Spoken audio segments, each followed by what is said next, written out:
શું હતું ને કઈ રીતનું હતું હવે? ખરેખર અત્યારે જાણવા એવું મળ્યું કે કમિશનર સાહેબે બહુ રિસ્પોન્સ સારો આપ્યો છે, પણ કમિશનર સાહેબ આ બધી વાતમાં હાવ અજાણ હોય એવું લાગ્યું. એટલે કમિશનર સાહેબે બહુ સરસ મજાનો અમને રિસ્પોન્સ આપ્યો કે આ બધું ડોક્યુમેન્ટ તમે જોઈ લો ને પછી આ બધું તમે કંઈક કામકાજ કરો. જાહેર હેતુ માટે સરકારને જોતી હોય તો રજીસ્ટર દસ્તાવેજવાળી જગ્યાએ પણ લઈ શકે છે.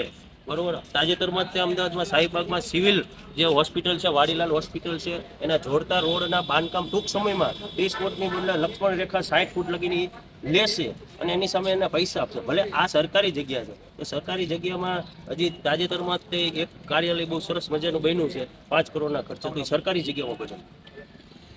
હવે કદાચ આમને કઈ તકલીફ પડે, કદાચ ખાલી કરવાનું થાય નો ચાલુ હોવું જોઈએ. વર્ષોથી હું પણ હિન્દુ છું અને મુસલમાન જોડે ભેગો બેસીને હું કામકાજ કરું છું ને હરીમરીને ભાઈચારાથી અમે રહેવી છીએ. પણ દુઃખની વાત એ છે, કમિશનર સાહેબને મેં વાત કરી કે વર્ષોથી ધોરીપુરમાં ડિમોલેશન ચાલુ થાય અને ધોરીપુરમાં ડિમોલેશન બંધ થાય. તો એ નહીં, આ જે તમે કહ્યું એના ઉપરથી કદાચ આ બધાને ખાલી કરવાનું થાય, ખાલી કરાવે તો આમે એમને તો મળશે કઈ કે નહીં મળે? પાડશે તો સરસ મજાની કમિશનર સાહેબે રિસ્પોન્સ આપ્યો છે કે અમે એક કોમર્શિયલ કોમ્પ્લેક્સ બનાવવા જઈ રહ્યા છીએ અને તમારી આ જગ્યા અમે લેશું તો તમને એમાં પહેલો ચાન્સ આપશું. આ મુર્તુજાભાઈ એડવોકેટ મારી જોડે છે અને પૂછો એમને એવી વાત કરી કે અમે તમને અગ્રતા આપવામાં આવશે, પણ એમાં શું છે મૌખિક વાત ઉપર આપણે નહીં. કમિશનર સાહેબે રિસ્પોન્સ આપ્યો છે પણ મૌખિક વાત ઉપર કોઈ આપણે ચાલવાનું થતું નથી. આપણે આપીશું અને એમાં પહેલો પ્રેફરન્સ આપણને આપશે એવી થોડીક આપણી જગ્યા છે. કોમ્પ્લેક્સ તો વસ્તુ એવી થઈ ને, બાકીની જગ્યાના પૈસા આપણે એમને જે પૈસા ભાડું રેન્ટ જે નક્કી કરે એ આપણે એગ્રી થવાનું. બરોબર છે. ખરેખર થોડુંક વાત એવી જાણવા મળી કે કમિશનર સાહેબને આટલું બધું કઈ વાતની નીચેથી થોડુંક ચાલે છે બધું.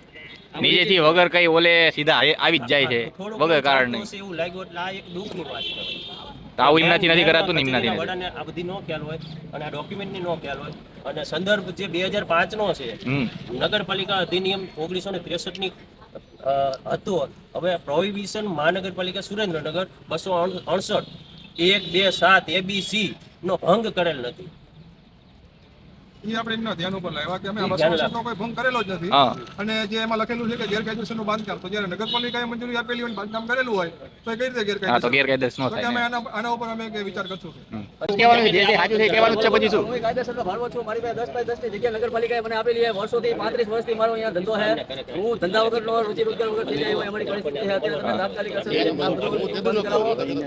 ઉગ્ર આંદોલન કરવું પડશે.